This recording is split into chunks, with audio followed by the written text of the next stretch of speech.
Hi ಎಲ್ರಿಗೂ ನಮಸ್ಕಾರ. ಪುಷ್ಪ ಚಿರಾಗ್ ಚಾನಲ್ಗೆ ಸ್ವಾಗತ. ಎಲ್ಲರೂ ಆರಾಮಾಗಿದ್ದೀರಾ ಅಂದ್ಕೊಂಡು ನಾನು ಈ ವಿಡಿಯೋನ ಸ್ಟಾರ್ಟ್ ಮಾಡ್ತಾಯಿದ್ದೀನಿ.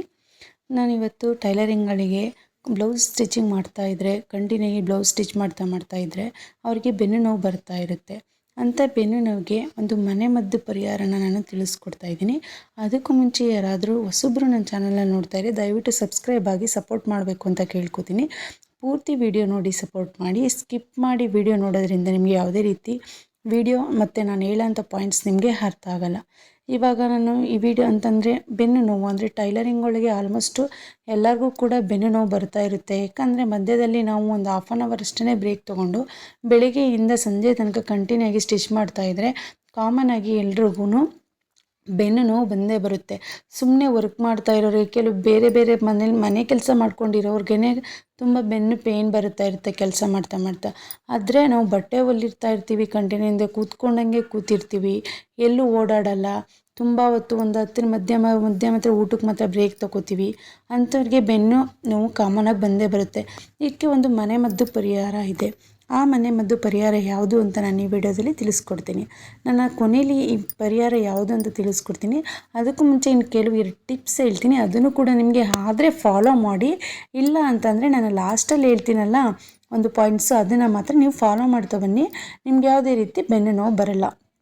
ನಾನು ಅದಕ್ಕೂ ಮುಂಚೆ ಮೊದಲನೇ ಟಿಪ್ಸ್ ಹೇಳೋದು ಏನಂತಂದರೆ, ನಾವು ಚೇರ್ನ ಚೇಂಜ್ ಮಾಡ್ಕೋಬೇಕು. ನಾವು ಯಾವಾಗಲೂ ಕೂಡ ನಾವು ಮಾಮೂಲಿ ಪ್ಲಾಸ್ಟಿಕ್ ಚೇರ್ಗಳು ಹಾಕ್ಕೊಂಡು ಸುಮ್ಮನೆ ಕೂತ್ಕೊಂಡು ಅದ್ರ ಮೇಲೆ ಒಂದು ಪಿಲ್ಲೋ ಆಗಿರ್ಬೋದು ಅಥವಾ ಯಾವುದಾದ್ರು ಒಂದು ತೆಳು ಬೆಡ್ಶೀಟ್ ಆಗಿರ್ಬೋದು ಅದನ್ನು ಹಾಕ್ಕೊಂಡು ನಾವು ಕಂಟಿನ್ಯೂ ಸ್ಟಿಚ್ ಮಾಡ್ತಾಯಿರ್ತೀವಿ. ಅದ್ರ ಬದಲು ನಾವು ಆ ಥರ ಚೇರ್ಗಳ ಬದಲು ನಾವು ಆಫೀಸ್ ವರ್ಕ್ಗಳಲ್ಲಿ ಯೂಸ್ ಮಾಡ್ತಾರಲ್ಲ, ಬೆನ್ನು ಸ್ವಲ್ಪ ಅಂದರೆ ಇದ್ರ ಥರದ ಆಫೀಸ್ ಚೇರ್ಗಳು ನೋಡಿರ್ತೀರಲ್ವ, ಆಫೀಸ್ ವರ್ಕ್ ಚೇರ್ಗಳು, ಆ ಥರ ಚೇರ್ನ ನಾವು ಯೂಸ್ ಮಾಡಬೇಕು. ಯಾಕಂದರೆ ನಾವು ಬೆನ್ನಿಗೆ ನಾವು ಅದನ್ನು ಒರ್ಕೋಬೇಕು ಚೇರ್ನ. ಆ ಥರ ನಮ್ಮ ಬೆನ್ನಿಗೆ ಚೇರ್ದು ಸೀಟು ತಾಗ್ತಾ ಇರಬೇಕು. ಆ ಥರ ಚೇರ್ನ ನಾವು ಯೂಸ್ ಮಾಡಬೇಕು. ಕಾಮನಾಗಿ ಎಲ್ಲ ಆಫೀಸ್ಗಳಲ್ಲೂ ಎಲ್ಲ ಕಂಪ್ನಿಗಳಲ್ಲೂ ಆ ಥರ ಆ ಥರ ಚೇರ್ ಸಿಸ್ಟಮ್ ಇಟ್ಟಿರ್ತಾರೆ. ಆ ಥರ ಚೇರ್ಗಳನ್ನ ತೊಗೊಳ್ಳಿ. ಅದು ಚೇರ್ಗೆ ಬಂದು ನಿಮಗೆ ಅದೊಂದು 2,500 3,500 ಆಗುತ್ತೆ.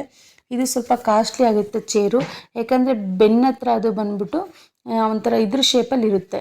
ಯಾಕಂದರೆ ಚೇರ್ ಮಾಮೂಲಿ ಬೆನ್ನ ಹತ್ರ ಒಂಥರ ಉಬ್ಕೊಂಡಂಗೆ ಇರುತ್ತೆ ಚೇರು. ಅದು ಆಫೀಸ್ ಚೇರು ಎಲ್ಲರೂ ಕಾಮನಾಗಿ ನೋಡಿರ್ತೀರ. ಕೆಲವು ಕೂಡ ನೀವು ಯೂಸ್ ಮಾಡ್ತಾ ಇರ್ತೀರ ಚೇರ್ನ, ಆ ಥರ ಚೇರ್ಗಳನ್ನ. ಆ ಥರ ಚೇರ್ಗಳು ಯೂಸ್ ಮಾಡೋದ್ರಿಂದ ಅದು ಬೆನ್ನಿಗೆ ಅಂದರೆ ಅದ್ರ ಸೀಟು ನಮ್ಮ ಬೆನ್ನಿಗೆ ತಾಗೋದ್ರಿಂದ ಅದಕ್ಕೆ ನಾವು ಅದ್ರ ಸಪೋರ್ಟಾಗಿ ನಾವು ಕೂತ್ಕೊಂಡು ನಾವು ಸ್ಟಿಚ್ನ ಮಾಡ್ಬೋದು. ಆ ಥರ ಆ ಚೇರ್ಗೆ ಸಪೋರ್ಟಾಗಿ ಕೂತ್ಕೊಂತು ಅಂತಂದರೆ ನಮ್ಮ ಬೆನ್ನು ಸಪೋರ್ಟ್ ಆಗುತ್ತೆ ಅಂತಂದರೆ ಯಾವುದೇ ರೀತಿ ಜಾಸ್ತಿ ಬೆನ್ನು ಪೇಯ್ನ್ ಬರಲ್ಲ. ಬರುತ್ತೆ ಬೆನ್ನು ಪೇಯ್ನು ಆದರೂ ಕೂಡ, ಬಟ್ ಜಾಸ್ತಿ ಪೇಯ್ನ್ ಬರಲ್ಲ, ಸ್ವಲ್ಪ ಮಾತ್ರ ಬರ್ತಾ ಇರುತ್ತೆ. ನೀವು ಆ ಥರ ಚೇರ್ಗಳನ್ನ ಯೂಸ್ ಮಾಡ್ಬೋದು. ನಮಗೆ ಆ ಥರ ಚೇರ್ಗಳು ತೊಗೊಳಕ್ಕಾಗಲ್ಲ, 2,000 3,000 ಇನ್ವೆಸ್ಟ್ ಮಾಡಿ ನಾವು ಆ ಥರ ಚೇರ್ಗಳು ಯೂಸ್ ಮಾಡೋಕ್ಕಾಗಲ್ಲ ಅಂತಂದರೆ ಸಿಂಪಲ್ಲಾಗಿ ನೀವು ಒಂದು ಮನೆ ಮದ್ದನ್ನು ಹೇಳ್ತೀನಿ, ಅದನ್ನು ಯೂಸ್ ಮಾಡಿ. ಮತ್ತು ನೀವೇನು ಮಾಡಿ ಅಂತಂದರೆ ನಿಮಗೆ ಬೆನ್ನು ನೋವಿಂದ ಸುಸ್ತಾಗುತ್ತೆ. ಸೊ ಅದಕ್ಕೂ ಮುಂಚೆ ನೀವೇನು ಮಾಡಿ ಅಂದರೆ ನಾವು ಬಟ್ಟೆ ಸ್ಟಿಚಿಂಗ್ ಕೂತ್ಕೊಳ್ಳೋಕ್ಕೂ ಮುಂಚೆ ನಮ್ಮ ಪಕ್ಕದಲ್ಲಿ ಒಂದು 2-3 ಲೀಟ್ರ್ ನೀರನ್ನ ಇಟ್ಕೊಂಡಿರಲೇಬೇಕು. ಯಾಕೆಂದರೆ ನಾವು ಸ್ಟಿಚ್ ಮಾಡ್ತಾ ಬೆನ್ನು ಪೇಯ್ನ್ ಬರ್ತಾ ಇರುತ್ತೆ, ಜೊತೆಗೆ ಕೂಡ ನಮಗೆ ಸುಸ್ತಾಗ್ತಾ ಇರುತ್ತೆ. ಅಂಥ ಸುಸ್ತು ಹೋಗಬೇಕು ಮತ್ತು ಬೆನ್ನು ಪೇಯ್ನ್ ಜಾಸ್ತಿ ಬರಬಾರ್ದು ಅಂತಂದರೆ ಏನು ಮಾಡಿ ಅಂತಂದರೆ ಒಂದು 2-3 ನೀರು ಪಕ್ಕದಲ್ಲಿ ಇಟ್ಕೊಂಡು ನೀರು ಕುಡಿತಾ ಇರಬೇಕು ಯಾವಾಗಲೂ. ನೀವು ನೀರು ಕುಡಿತಾ ಇದ್ದರೆ ಅಂತಂದರೆ ನಿಮಗೆ ಜಾಸ್ತಿ ಅಂದರೆ ನೀವು ದಿನಕ್ಕೆ 5 ಬ್ಲೌಸ್ ಸ್ಟಿಚ್ ಮಾಡಬೇಕು ಅನ್ನೋರು 6 ಬ್ಲೌಸ್ನ ಕೂಡ ಸ್ಟಿಚ್ ಮಾಡ್ತೀರಾ. ನಾನು ಕೂಡ ಈ ರೂಲ್ಸ್ನ ನಾನು ಫಾಲೋ ಮಾಡ್ತಾ ಇರ್ತೀನಿ. ಯಾಕಂದರೆ ನಾನು ಯಾವಾಗಲೂ ಜಾಸ್ತಿ ನೀರನ್ನ ಕುಡಿತಾ ಇರ್ತೀನಿ. ನಾನು ಸ್ಟಿಚ್ ಮಾಡ್ತಾನೆ ನಾನು ವಾಟರ್ನ ಕುಡಿತಾ ಇರ್ತೀನಿ. ನೀವು ಇದನ್ನು ಫಾಲೋ ಮಾಡಿ. ಇನ್ನೊಂದು ಕೊನೆಯ ಒಂದು ಮನೆ ಮದ್ದು ಅಂತಂದರೆ ಹರಳೆಣ್ಣೆ ಇರುತ್ತಲ್ವ, ಹರಳೆಣ್ಣೆನ ಬೆಚ್ಚಗೆ ಕಾಯಿಸ್ಕೊಂಡು ಅದನ್ನು ನೀವು ಬೆನ್ನಿಗೆ ಮಸಾಜ್ ಮಾಡ್ಕೊಳ್ಳೋದು. ಪ್ರತಿದಿನ ಮಸಾಜ್ ಮಾಡಿಕೊಂಡು ಬಿಸಿನೀರಲ್ಲಿ ತೊಳೆಯೋದ್ರಿಂದ ನೀವು ನೈಟ್ ಮಲಗಬೇಕಾದ್ರೆ ಮಸಾಜ್ ಮಾಡ್ಕೊಳ್ಳಿ, ಬೆಳಿಗ್ಗೆ ಎದ್ದು ಬಿಸಿನೀರಲ್ಲಿ ತೊಳಿರಿ. ಆ ಥರ ಮಾಡ್ತಾ ಹೋಗಿ ನಿಮಗೆ ಯಾವುದೇ ರೀತಿ ಬೆನ್ನು ನೋವು ಬರಲ್ಲ.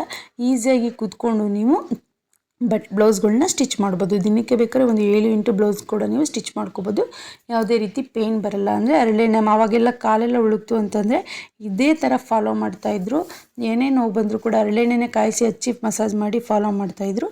ನೀವು ಕೂಡ ಈ ಥರ ಹರಳೆಣ್ಣೆ ಕಾಯಿಸಿ ಬೆನ್ನಿಗೆ ಹಚ್ತಾ ಬನ್ನಿ. ಬೆಳಿಗ್ಗೆ ಎದ್ದು ಬಿಸಿನೀರಲ್ಲಿ ಸ್ನಾನ ಮಾಡಿ, ಯಾವುದೇ ರೀತಿ ಪೇಯ್ನ್ ಬರಲ್ಲ. ಈ ಮನೆ ಮದ್ದು ನಿಮಗೆ ತುಂಬ ಇಷ್ಟ ಆಯಿತು ಅಂತ ತಿಳ್ಕೊಂಡು ನಾನು ಈ ವಿಡಿಯೋನ ಮುಗಿಸ್ತಾ ಇದ್ದೀನಿ.